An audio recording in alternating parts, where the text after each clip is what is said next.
नमस्कार संगवारी हो, मैं हाँ सिम्मी। हमार नवा आइडियो और वीडियो देखे बर सुने बर हमार यूट्यूब चैनल एस म्यूजिक लहरिया वीडियो वाला दिखा, लाइक करिहा, सब्सक्राइब करिहा और बेल आइकन ला दबा दिहा।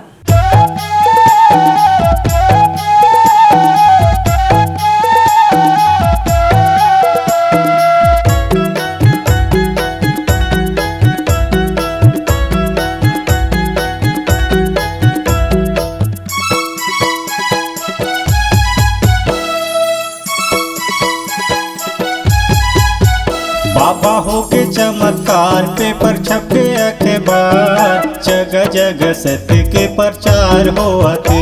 बाबा हो के चमत्कार, पेपर छपके अखबार, जगह जगह सत्य के प्रचार होते। बाबा हो के चमत्कार, पेपर छपके अखबार, जगह जगह सत्य के प्रचार होते। बाबा हो के चमत्कार, पेपर छपके अखबार, जगह जगह सत्य के प्रचार होते।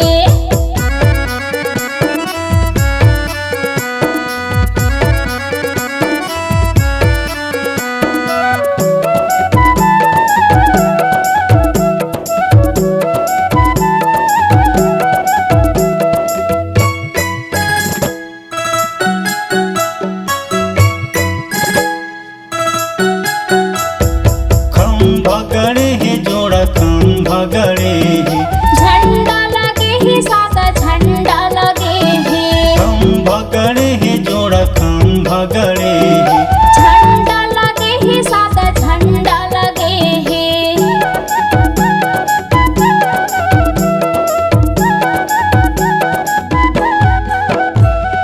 खम भगड़े है जोड़ा खम भगड़े है, झंडा लगे ही सादा झंडा लगे है। खम भगड़े है जोड़ा खम भगड़े है।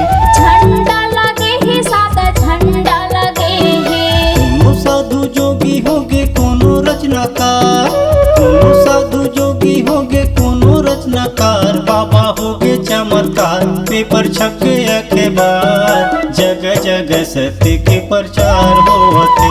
बाबा हो के चमत्कार, पेपर छपके अखबार, जगह जगह सत्य के प्रचार होते। बाबा हो के चमत्कार, पेपर छपके अखबार, जगह जगह सत्य के प्रचार होते।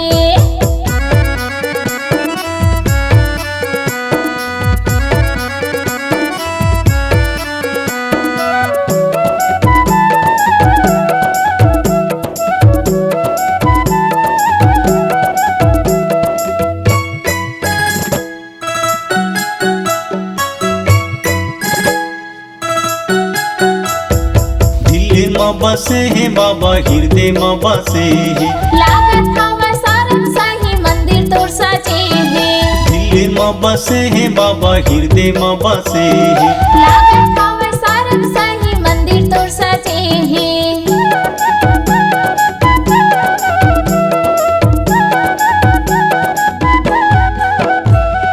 दिल्ली में बसे है बाबा, हृदय में बसे है। लागत हवा सारम साही मंदिर तोर सजे है।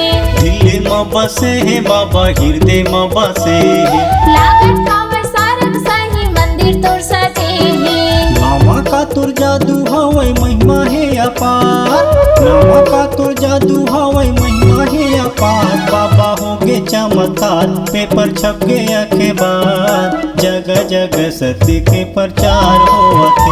बाबा हो के चमत्कार, पेपर छपके अखबार, जगह जगह सत्य के प्रचार होते।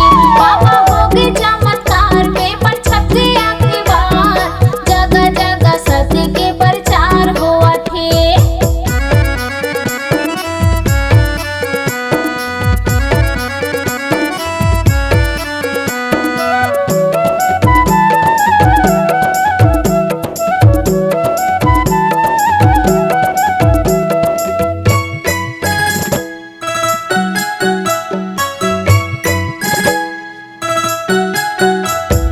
कंठी जनेवा सत्य नामी के पहचान है।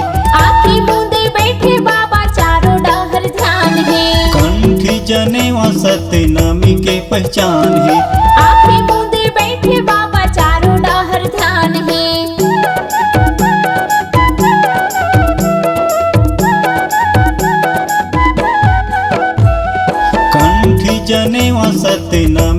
पहचान है। आँखी मूंदे बैठे बाबा चारों डहर ध्यान है। कंठी जनेवा सत्य नामी के पहचान है। आँखी मूंदे बैठे बाबा चारों डहर ध्यान है। सत्य के पुजारी कहते तोला जग संसार, सत्य के पुजारी कहते तोला जग संसार। बाबा हो गए चमत्कार, पेपर छप गए अखबार, जगह जगह सत्य के प्रचार होवत है। बाबा हो गए चमत्कार, पेपर छप गए अखबार, जगह जगह सत्य के प्रचार होवत है। बाबा हो गए चमत्कार, पेपर छप गए अखबार, जगह जगह सत्य के प्रचार होवत है। जगह जगह सत्य के प्रचार होवत है। जगह जगह सत्य के प्रचार होवत है। जगह जगह सत्य के प्रचार होवत है। जगह जगह सत्य के प्रचार होवत है। जगह जगह सत्य के प्रचार होवत है। जगह जगह सत्य के प्रचार होवत है।